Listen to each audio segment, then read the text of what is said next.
In August 1961, the Berlin Wall rose almost overnight, and tension between East and West reached a new peak. On October 27, 1961, as evening fell over Berlin, American M-48 tanks and Soviet T-54 and T-55 tanks faced each other at Checkpoint Charlie. Barely 100 meters apart, their guns loaded and uncovered. For around 16 hours through the cold night and into the gray light of dawn, soldiers on both sides waited in silence, fingers close to triggers, knowing that any misunderstanding could spark a shooting war in the center of Berlin.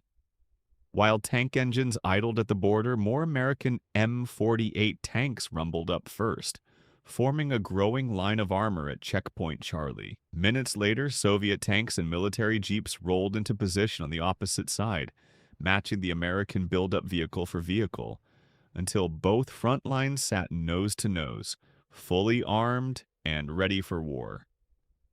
As the hours dragged on, a young Soviet soldier, tense and angry, stepped forward and edged too close to the white borderline, his boot almost crossing into the American sector. An American corporal instantly raised his hand and shouted for him to stop, desperate to keep one nervous step from becoming the first shot of World War III.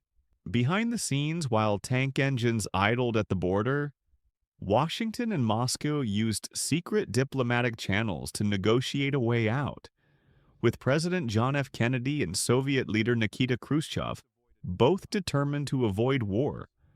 Just after dawn, Soviet tanks slowly reversed one after another, and minutes later, the American tanks did the same. Without a single shot fired, one of the Cold War's most dangerous confrontations ended in silence in the streets of Berlin.